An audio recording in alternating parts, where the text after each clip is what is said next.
What is up, everybody? Welcome to DFS by the Numbers. These are my full card breakdown and predictions for UFC Vegas 38. We have Thiago Santos going against Johnny Walker in what should be a very, very violent fight. Can't wait to break it down with you guys along with all the other fights on the card. Before we do so, if you guys can leave a like on the video, subscribe to the channel if you have not yet already. That'd be much, much appreciated. Tons of content coming out throughout the week. I am a couple days behind. I went on a trip out to Vegas to go see the fights. Just now getting back, getting settled in. So, yeah, looking forward to this card. I think it's going to be a card that does deliver. Maybe not the most name value, but there's a ton of very fun matchups on it. Before we get started, I do want to shout out the winners for the contest. Last week, I did two contests. The first one being the significant strike contest, the strikes combined for Volkanovski and Ortega. The correct answer was 302, and shout out to Jason Lacroix, hopefully I pronounced that right, 95. He guessed 306. So he was 4 away. Jason, if you can comment down your PayPal or Cashapp, I'll get you your winnings there. And then I did a contest on my betting breakdown video, and it was, whoever hits the highest paid out parlay wins, and that was Dot. His name on YouTube is Dot, just a dot, and he did win plus 1250, 5-leg parlay there. There are some guys that were very close, like one leg away from hitting some massive parlays on there. So shout out to y'all for participating.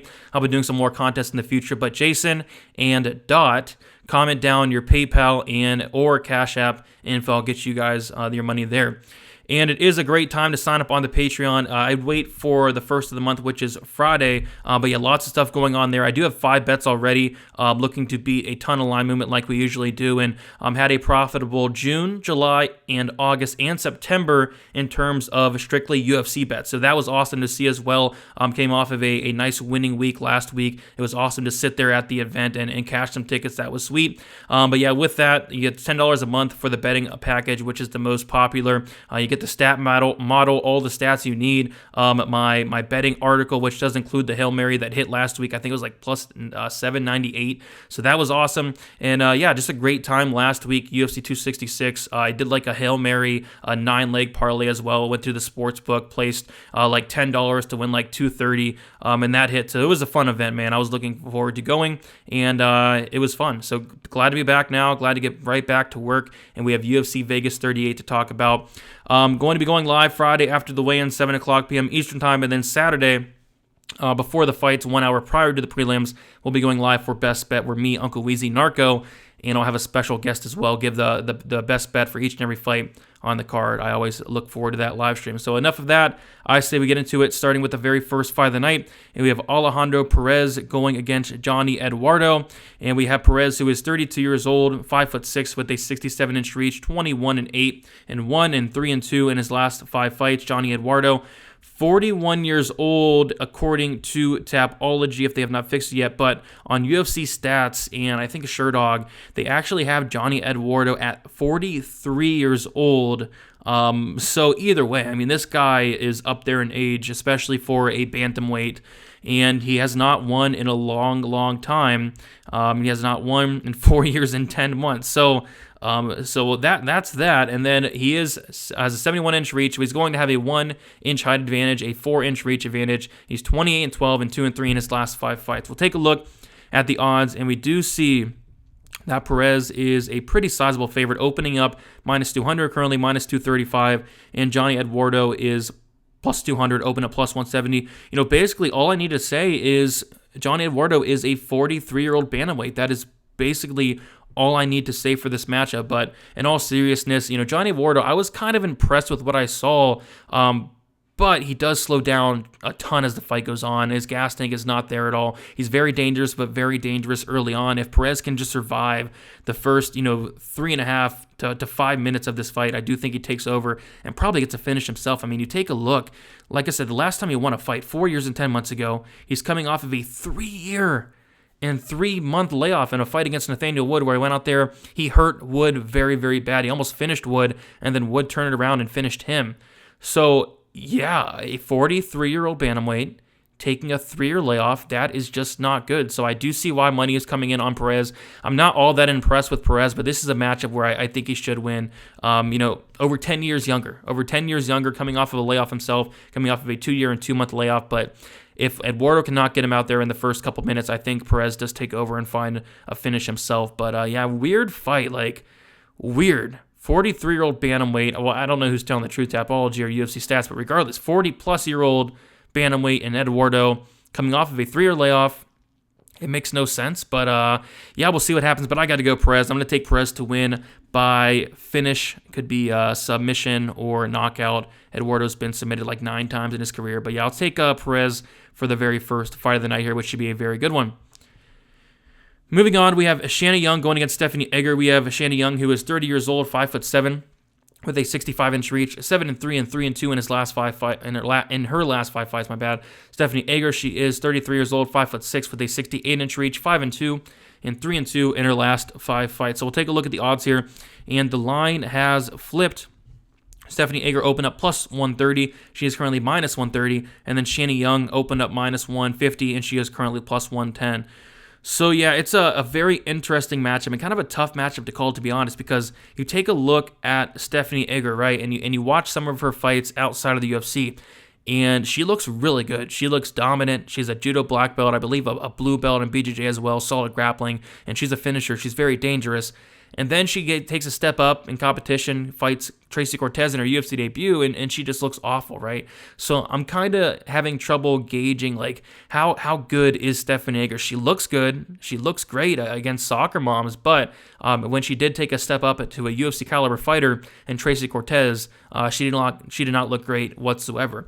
But when we're talking about Shanna Young, I mean, I'm not impressed with Shanna Young in the slightest. She was taken down 3 times by Macy Chiasson, and she was controlled for the majority of that fight. Controlled for 8 minutes and 33 seconds against Macy Chiasson. And then this is what does it for me. Sarah Alpar takes her down 2 times. She's able to control her for a lot of that fight, and she ends up submitting her. Sarah Alpar ends up submitting Shanna Young.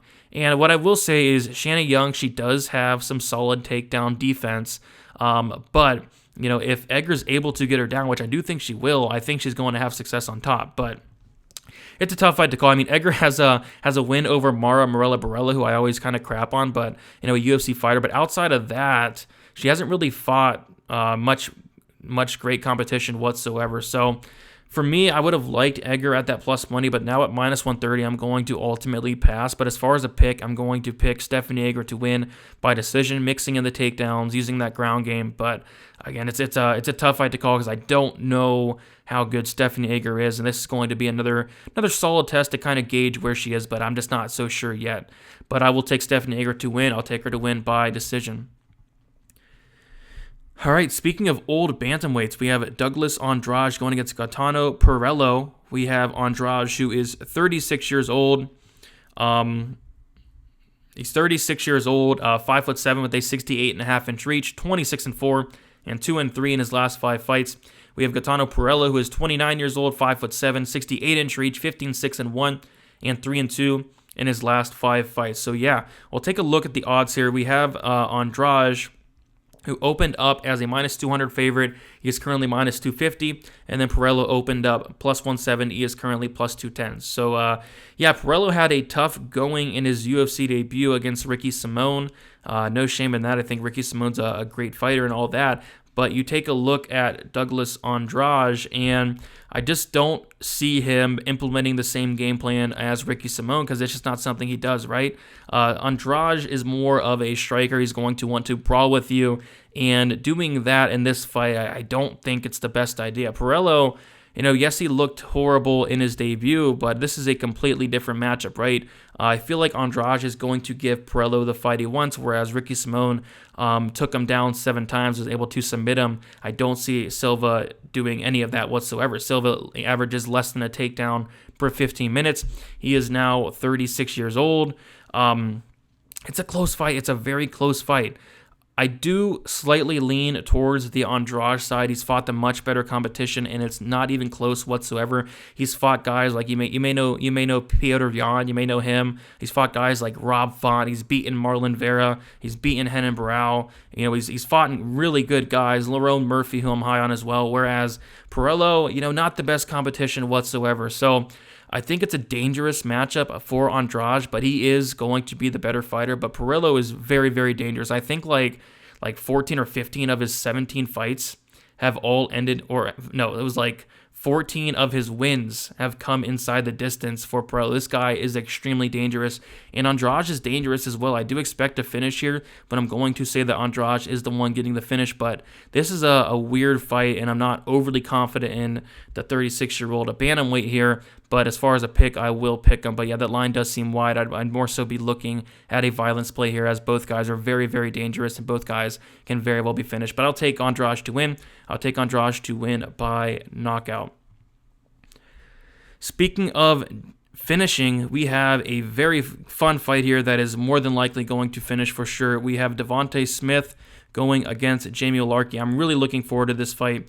We have Smith, who is 28 years old, 5'9", with a 76-inch reach, 11-2, 4-1 in his last 5 fights. Jamie Malarkey, 27 years old, 6 foot, 74-inch reach, 13-4 and 3-2 in his last 5 fights. We'll take a look at the odds here. And we do see that Devontae Smith is a favorite, opened up -110, currently -145. Jamie Malarkey opened up -110. He's currently +125. So some money is coming in on Devontae Smith. So I do want to get into some stats here, as I do think they're important for the matchup. So Devontae Smith does land 5.64 significant strikes per minute with a 55% striking accuracy. Does absorb 2.65 significant strikes per minute with positive 2.99 significant strike differential. Phenomenal numbers there, 59% striking defense. He's going to have the striking advantage in this fight. Whereas Jamie Malarkey, he lands 2.02 with a 34% accuracy, absorbing 4.65 with a negative 2.63 significant strike differential and a horrible 43% striking defense. So it's very safe to say that Devontae Smith is going to have a massive striking advantage in this fight. Malarkey is very hittable. You do not want to be hittable against Devontae Smith. He hits like an absolute truck for the division, and you may be able to get away from it with guys like Zion, guys like Brad Riddell, but getting hit that much against Devontae Smith is just not going to cut it. He's going to knock you out. So what Malarkey needs to do is get this fight down to the mat, which that's something he's been good at, right, throughout the UFC, averaging 3.9 takedowns per 15 minutes with a 30% accuracy, has a 66% takedown defense, whereas Devontae Smith averages about 0.74 takedowns per 15 minutes, 100% accuracy, and a 100% takedown defense. I think that 100% takedown defense is key to mention because, again, if Malarkey does not get this fight down to the mat, he's going to be in big trouble. But you take a look through Devontae Smith's career and who's really trying to take him down, right? And the answer is not really anybody. He's only defended 3 takedowns. So I still have question marks about how good his takedown defense is, because you go back and watch some of his fights outside of the UFC, and he has been taken down. I've seen him quit in a fight, get taken down multiple times, and get finished in the 3rd round. So that could very well be a path to victory, but I'm talking about a fight that was 3-4 years ago. You got to assume that Devontae Smith is making improvements. But yeah, it's a simple fight to break down, right? If Devontae Smith is able to keep this standing, keep it upright, he's going to knock out Jamie Malarkey.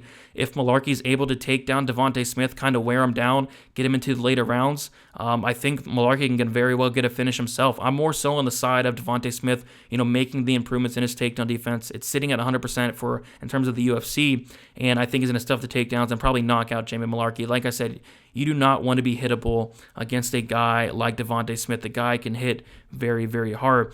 And you kind of take a look at who Malarkey's taken down. Faraz Zion, who has a 68% takedown defense, and then Brad Riddell, who has a 62% takedown defense. So you got to expect Devontae Smith is going to come in here prepared, ready to stuff some takedowns, keep it on the feet, and if he does that, I think he does get a knockout win. So give me Devontae Smith to win, and give me Devontae Smith to win by knockout.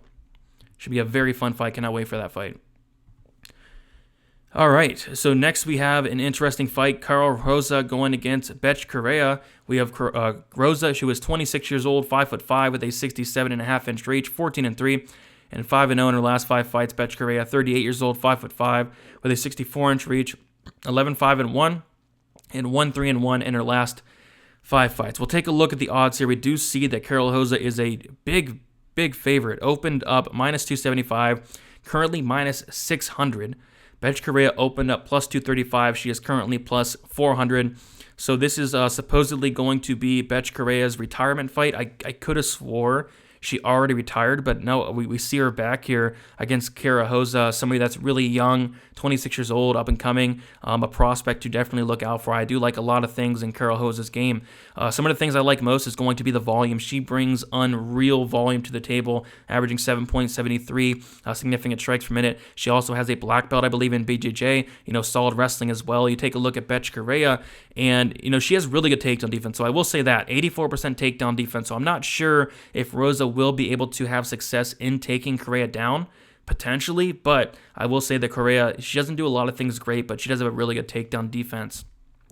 So when you take a look at this matchup, I mean, I pretty much see this standing the whole time, unless Rosa is able to get Correia down, which is very possible. But I do see this fight primarily playing out on the feet, and at that point, I do favor Kara Hosa. One thing I don't like about Hosa is how hittable she is, 48% strike and defense. She did get hit 165 times against Laura Procopio, but it looks like she is, improving that as the fight goes on. She's looking better, looked a lot better against Vanessa Mello, who is probably not UFC caliber, but looked really good against Jocelyn Edwards, who is a pretty solid fighter herself. But this will be a pretty solid test for Hosa. I do think she passes it, though. I love the volume, and you take a look at Correia, and she gets out-volumed in pretty much every single fight. You have to go back to a fight from like 2014 was the last time Correia outlanded somebody in terms of the significant strikes.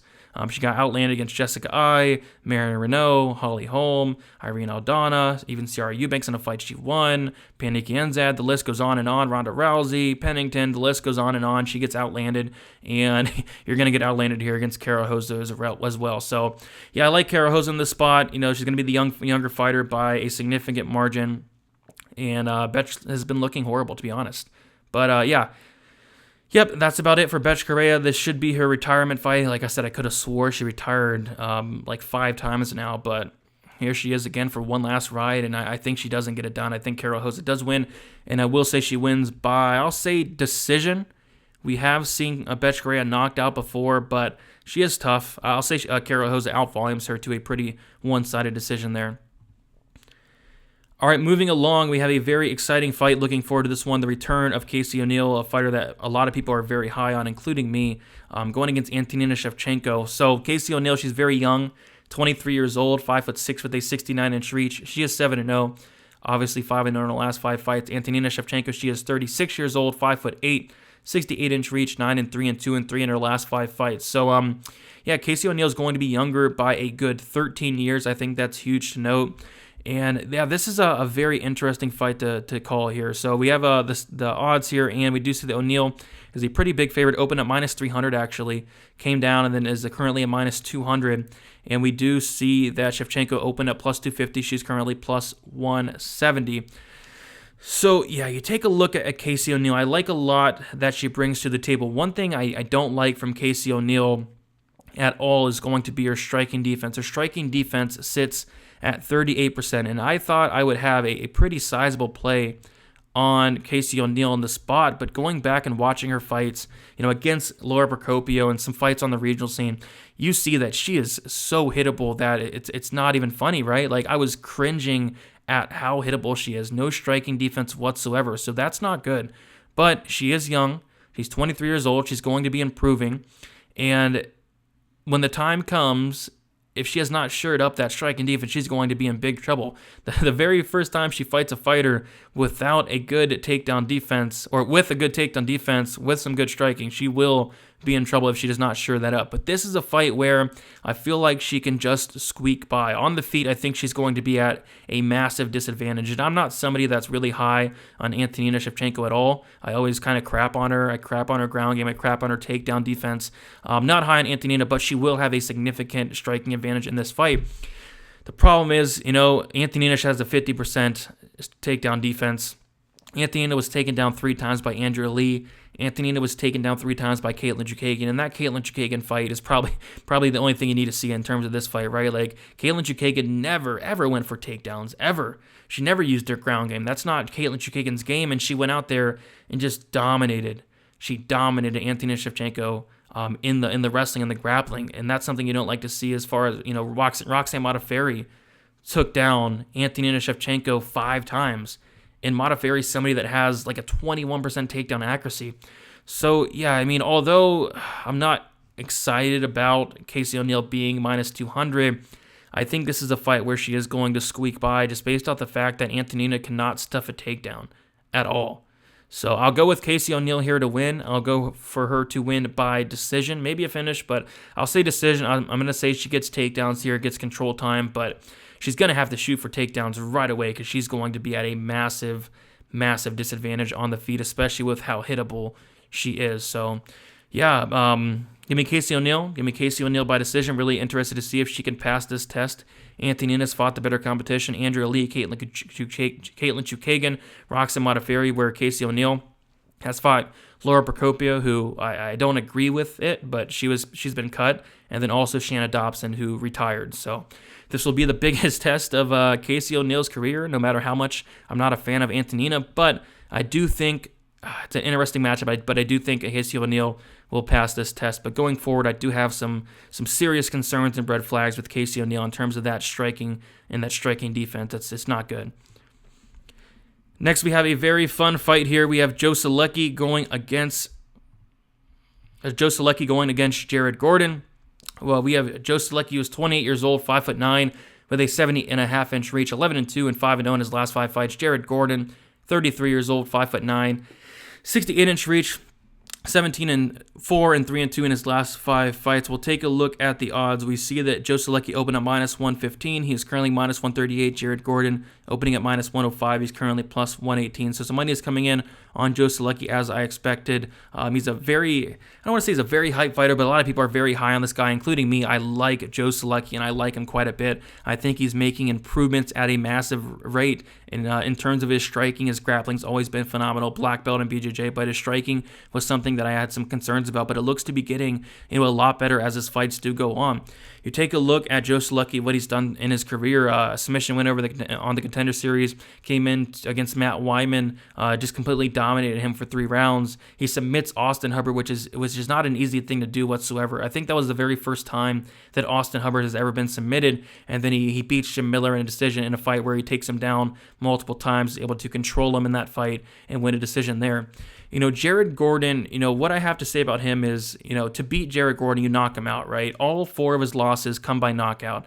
Diego Ferreira knocked him out. Charlie Oliveira knocked him out. Joaquim Silva knocked him out. Those are his 3 UFC losses, and he's getting knocked out. The problem I have in this fight for Jared Gordon or Salecki is you take a look at those losses, I've never seen Gordon get out-grappled for the most part. You take a look at Oliveira didn't out-grapple him. Diego Ferreira didn't out-grapple him. They both knocked him out, right? So I just have not seen somebody out-grapple Jared Gordon unless I'm missing something. But, he out-grappled Chris Fishgold, who's a very good grappler. He out-grappled Jenny Chavez, who's a black belt. I have not seen, he out-grappled Dan Moret. Dan Moret was able to take him down twice, but Jared Gordon controlled him for a massive 9 minutes and 44 seconds of that fight. So this is a fight I'm really struggling with. I like Jocso Salecki a ton. I'm very high on this guy. He's the younger guy. He's improving at a rapid rate. But, Jared Gordon, I think a lot of people are sleeping on this guy and sleeping on his ground game as well. Jared Gordon is a brown belt. He's a very good, solid grappler himself. He's fought the much better competition, and it's not even close. Guys like Charles Oliveira, guys like Joaquim Silva, Diego Ferreira, Chris Fishgold, Danny Chavez, whereas Jocso Salecki, he's beating Jim Miller, who is very, 38 years old, probably going to retire soon. He's beating Austin Hubbard, who I'm not really high on. And how do you beat Austin Hubbard? You grapple with him, right? And then Matt Wyman, who has since then been cut, or at least I'd hope. And then James Wallace on the Contender Series. So, I like Salecki. I like his upside, but this is a matchup where I think I'm going to go with the veteran in Jared Gordon. Like I said, I've never seen somebody out-grapple Jared Gordon. If Jocso Salecki comes out here, takes him down, controls him for 15 minutes, I'll be very, very impressed, but I just have not seen many guys do that, or any, really, to Jared Gordon. And on the feet, although I don't rate Gordon striking that high, I do think he has the striking advantage here. I think he's the more well-rounded fighter. He's fought the better competition by a mile, and more experience. It's a tough fight to call. It's a tough fight to call, but I'm going to side with Jared Gordon. I'm going to take Jared Gordon to win by decision. I don't think the takedowns will come as easy to Salecki, like it was against guys like Jim Miller, like it was against guys like Matt Wyman. I don't think he's going to, submit Jared Gordon like he did against Austin Hubbard as well. So I'm going to take the dog here and Jared Gordon. Close fight, tough fight to call, but I'm going to take Jared Gordon for the win here. Can't wait for this fight. Big fan of Joe Salecki.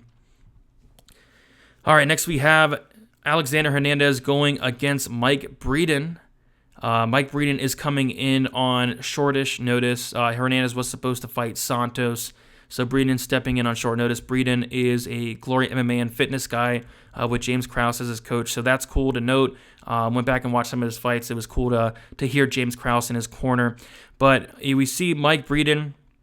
He is 32 years old, 5'10", with a 70-inch reach, 10-3, 4-1 in his last 5 fights. Alexander Hernandez, 28 years old, 5'9", 72-inch reach, 12-4, and 2-3 in his last 5 fights.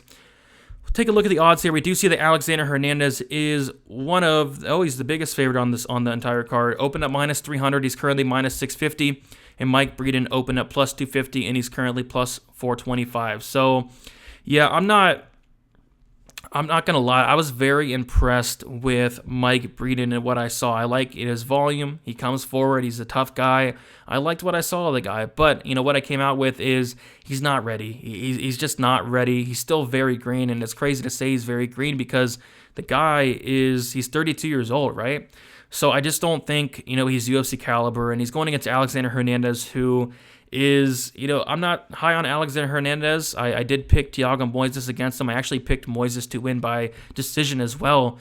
And Moises actually outstruck him in a 15-minute fight, which surprised a lot of people, including me. I was not expecting that, but I'm not high on him in general whatsoever. But this is a fight where he really should win. This is a massive step down in competition, going from guys like Moises, going from guys like Drew Dober, Trinaldo, Cerrone, guys like that. And, say what you want about Hernandez, but him knocking out Chris Grutzmacher is so impressive to me. I know Grutzmacher, a lot of people kind of crap on him, including me. But Grutzmacher, I think that was the very first time he's ever been knocked out. Other than that, he's just been submitted, and Hernandez went out there and knocked him out in 1 minute and 46 seconds. It looked like Grutzmacher wasn't ready in that fight, and I don't think Breeden would be ready as well. Also knocking out Beneil Dariush, right, in his debut. That's very impressive to me. Some people call it a fluke.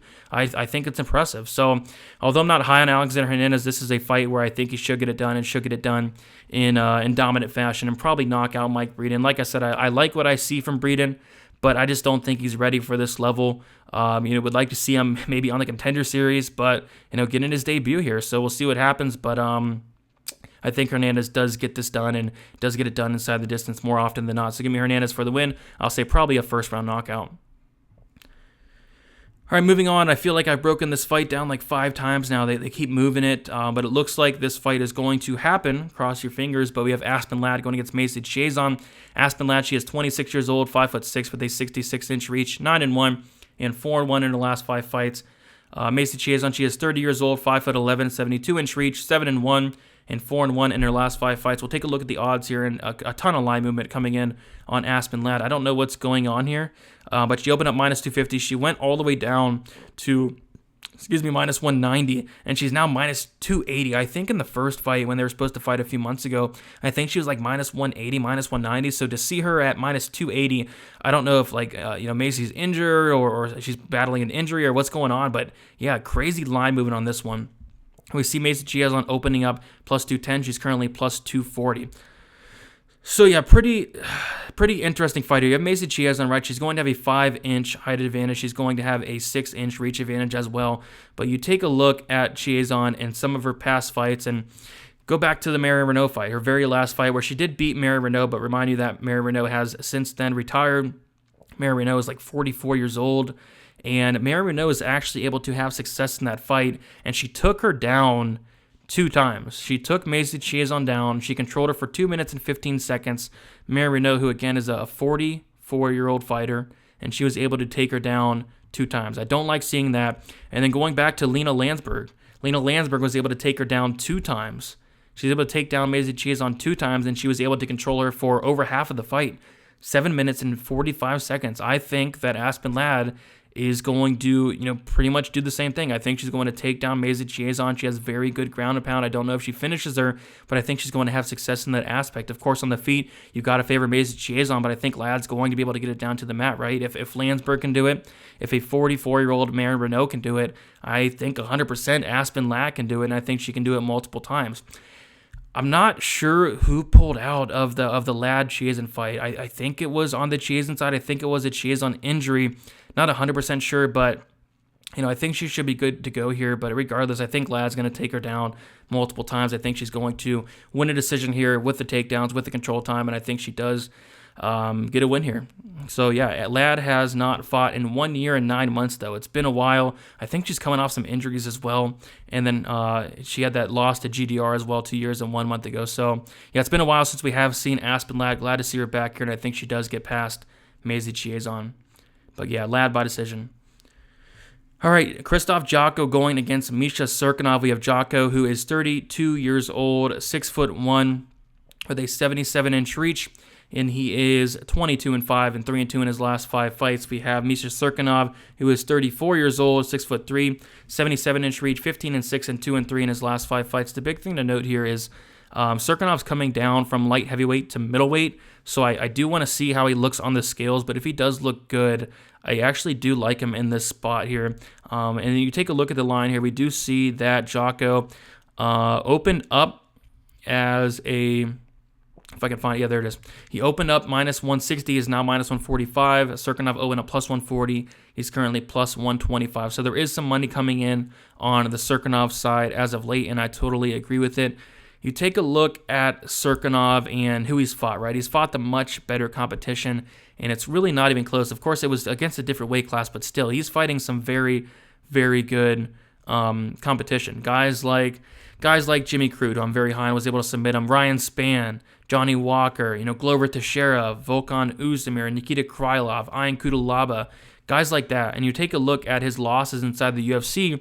Ryan Spann knocked him out. Johnny Walker knocked him out. And then Glover Teixeira knocked him out. Volkan Oezdemir knocked him out. So this guy, when he loses, he gets knocked out. But the problem with that is you take a look at Jocso, and when he wins, it's by decision, right? Jocso, I think, has maybe one knockout. Yeah, one knockout win for Jocso in his entire UFC career. The dude's been in the UFC for 8 years, and he has one knockout win against Tamden McCourty back in 2016. So is he going to go out here and knock out Cirkunov? I just don't think so. Although I think Cirkunov is very chinny. He's looking chinny against some of the hardest hitters in the light heavyweight division. So Cirkunov is going to be the bigger fighter. He's coming down a weight class. I think if the weight cut checks out, I really have some interest in him here. I think he's going to be able to take down Jocso, although Jocso has an 87% takedown defense. But you take a look through Jocko's career, and he's not fighting a ton of guys that's going to really want to take him down. I mean, Marc-Andre Barriault took him down once. I mean, he's fighting guys like Sean Strickland, who doesn't go for takedowns more often than not. Eric Anders, same thing. Alan Amadovsky, Brad Tavares, striker, who knocked him out. Uriah Hall, striker. David Branch took him down twice, was able to have success there.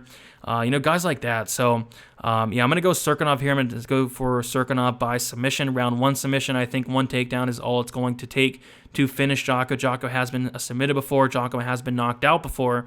And I think Cirkunov is very, very dangerous. Probably the most dangerous fighter that Jocso has fought in his entire career.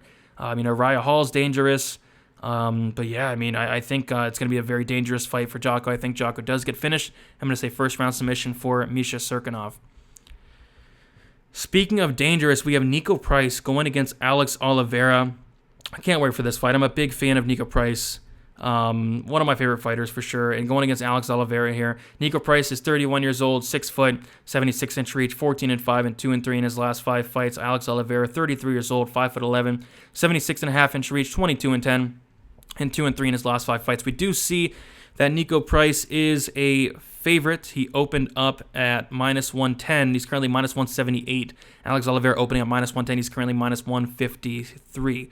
So lots of money coming in on the Price side, and I do agree with it to an extent, right?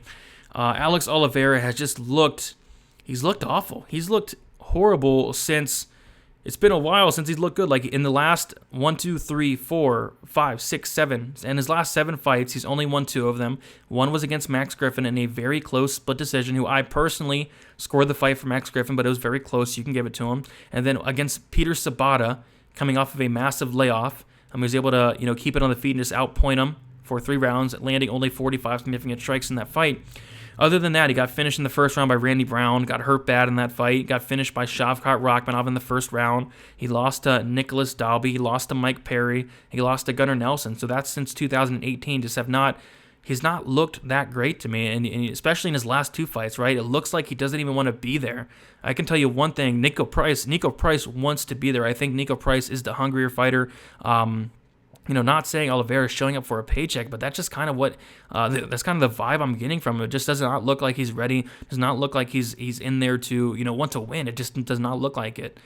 Nico Price is going to bring the fight. He's going to come forward. He's going to throw a lot of volume. He has no regards for any striking defense, and that's something I don't like about him. But I just think he's going to be the more active fighter by a mile. He's very, very dangerous. Alex Oliveira has been finished several times, and although he's very tough and he's very durable, we did see him get hurt bad in his last fight against Brown, and Brown was able to submit him after that. So yeah, I'm going to take the more hungrier fighter and Nico Price. Simple as that. I like Nico Price quite a bit in this spot.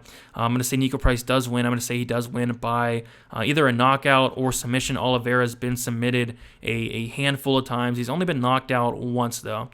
He's been knocked out once, but he has been submitted 5 times. So, give me Price. Give me Price to win inside the distance. I think he does finish Oliveira, and this may be Oliveira's last fight. If he does lose this fight, he's going to be on a 3-fight skid if he does lose this one. So I think it's going to be 3 in a row in terms of losses for Oliveira, and 3 in a row in terms of first-round losses. I think Nico does get him out of there early.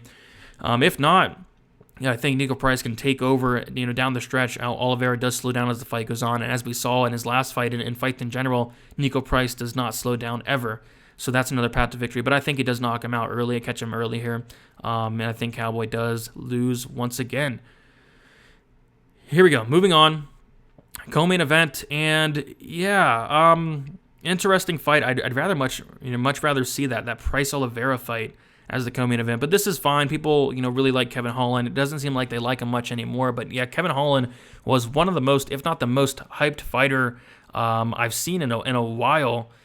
Just last year. Now it seems like people are off of him after 2 straight losses, but I think it could be a solid time to get back on, and we'll talk about why. But Kevin Holland, 28 years old, 6'3" with a 81-inch reach, 21-7, 3-2 in his last 5 fights. Kyle Daukaus, 28 years old, 6'3", 76-inch reach, 10-2 and 3-2 in his last 5 fights. We'll take a look at the odds here.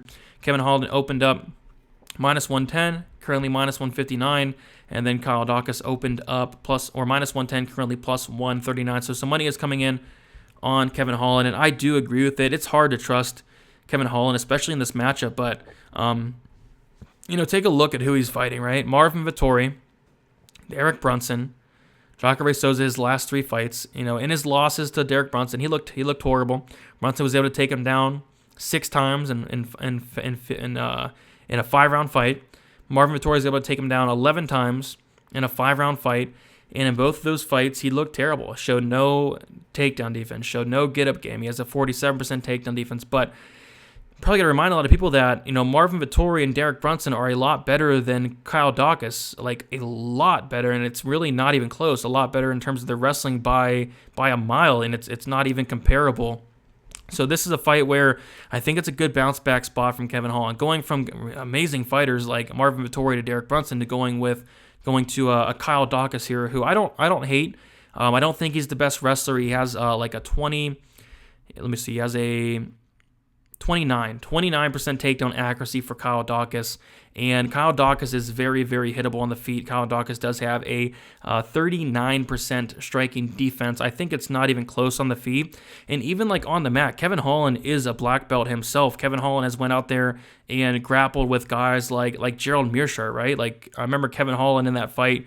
First of all, I was yelling and screaming at the TV the whole time, because that's what you do in Kevin Holland fights. You yell and scream at the TV. But I remember him going out there and taking down Meerschaert at times, reversing Meerschaert. He reversed Meerschaert twice, and Meerschaert is a phenomenal grappler. And that fight took place in control time for 13 minutes and 24 seconds of a 15-minute fight took place in control time, took place on the mat in that Meerschaert and Kevin Holland fight, and Kevin Holland was able to win that fight. So he's not a bad grappler by any means. He's a good grappler. It's just, Marvin Vettori is phenomenal wrestler, phenomenal grappler, and same thing with Derek Brunson. Derek Brunson, I believe, is a black belt as well, and he's a phenomenal wrestler. So is Kyle Daukaus a Vettori? No. Is Kyle Daukaus a Brunson? Absolutely not. I think it's a solid spot for Holland here. But again, it's hard to trust Holland in general. Fight IQ is not there ever. Takedown defense is not there, so maybe Kyle Daukaus could come out here and control him. But I'm going to say Kevin Holland does, stuff a takedown here or there. If he does get taken down, I think he gets back up. Maybe he gets a reversal, ends up on top. And on the feet, it's just going to be Kevin Holland night and day. It's not even close. So I'll go Holland for the bounce back. I'm not as high on Holland as a lot of people were. People really love this guy. I mean, he was a favorite against Derek Brunson, and that shows you a ton. I think he was a bigger favorite in the Brunson fight than he is here, which is just crazy to think about, right? But I'll take Kevin Holland to win. I'll take Kevin Holland to win. Oh, man, I don't know. I'll say knockout. I'll say Kevin Holland knocks him out. Daukaus is very tough, but, man, with a 39% striking defense, I think Kevin Holland can very well knock him out. Kevin Holland's so dangerous. All right, getting into the main event, we have a fun one here, one that should be very violent. Thiago Santos going against Johnny Walker. Santos, he is 37 years old, 6'2", with a 76-inch reach, 21-9, and 2-3 in his last 5 fights. Johnny Walker, he is 29 years old, 6'6", with a 82-inch reach, 18-5, and 3-2 in his last 5 fights. We'll take a look at the odds here. And we see that Santos is the favorite. He opened up minus 300, my goodness, and he's currently minus 155. Johnny Walker opened up plus 250. He's currently plus 135. So Walker's going to be 8 years younger. He's going to have a 4-inch height advantage. He's going to have a 6-inch reach advantage. He's going to have all the physical advantages here for sure. But I do want to get into some of the stats for this fight. I have not went into the stats for a lot of these fights because not the best sample size for a lot of them, but this is one I do want to dig into. Santos lands 4.27 significant strikes per minute with a 48% accuracy, absorbing 2.33 significant strikes per minute with a positive 1.94 significant strike differential and a 55% striking defense. As far as Johnny Walker, he does land 4.41 significant strikes per minute with a really good 71% striking accuracy, but he does absorb 3.51 with a positive 0.9 significant strike differential. And this is important here. He has a 31% striking defense. That is terrible. That is the worst on the entire card. Johnny Walker is very, very hittable, and Johnny Walker is very, very chinny as well. This guy gets knocked down so many times. I remember watching one of his fights outside of the UFC where he literally got knocked out like 3 or 4 times in just one fight. And, he's chinny, he's hittable, and Santos can hit very, very hard. We take a look at it in terms of the UFC. Corey Anderson knocked him down. Ryan Spann knocked him down twice. But yeah, there was a couple fights outside the UFC where it was this fight where he got knocked down like 3 or 4 times. It was insane.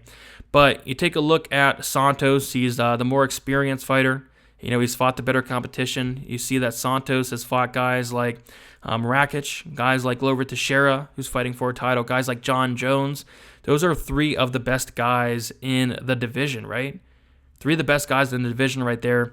Whereas you see Thiago Santos, or you see as Johnny Walker, he's fighting guys like Ryan Spann. He lost to Krylov, lost to Corey Anderson. He beat Cirkunov, beat Ledet, beat Khalil Roundtree. So this is going to be a big step up in competition for Johnny Walker, regardless if Santos is on a 3-fight skid or not. Because I think John Jones, Teixeira, and Rakic would all beat Johnny Walker for sure. So yeah, it's an interesting fight. It's kind of a tough one to call because Johnny Walker is going to be extremely live early to find a knockout shot. Santos has been knocked out before, but I just like the Santos side more, right? He's more experienced. He's fought the better competition by a mile. I think he has more paths to victory, and we don't really see Santos go to his ground game that much. The only time that he's had more than one takedown was the Kevin Holland fight where he took Holland down 3 times. He controlled him for 9 minutes and 37 seconds.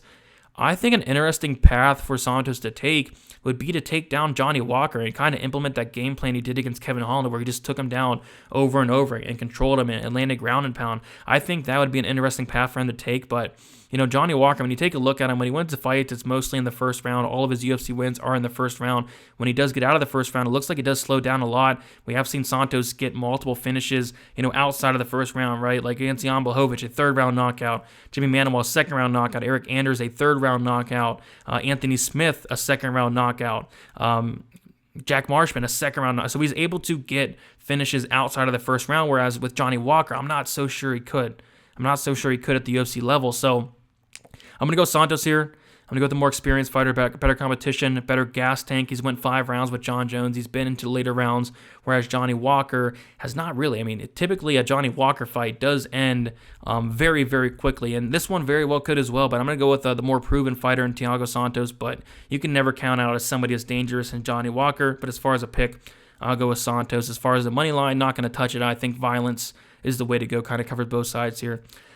So yeah, guys, that's about it. Sorry about the video coming out a little late. Got back from Vegas and had some stuff to do. But yeah, I was able to get prepared and get it out on a Wednesday, which is not horrible, but usually do get it out on a Tuesday, so sorry for that. If you guys can leave a like on the video, would much appreciate it. Check out the Patreon, $10 a month, lots of great stuff coming out. My 5 bets are already out. My article should be coming out soon as well. The stat models will be out soon as well, so lots of great stuff on there. Check it out. Really does help me out. I think it does help out a lot of people as well. Lots of great stuff on there. So yeah, that's about it. We'll see you Friday for the live stream. Once again on Saturday for the live stream 1 hour prior to the prelims for best bet. Good luck for UFC Vegas 38. Let's keep the train rolling here, and let's start off the month great with a fun fight card here. Or let's start the month off great. I forgot which month it was, but yeah, we're going to be starting off October with this fight card. Hopefully, start off October with a profitable event and keep it rolling. See you guys.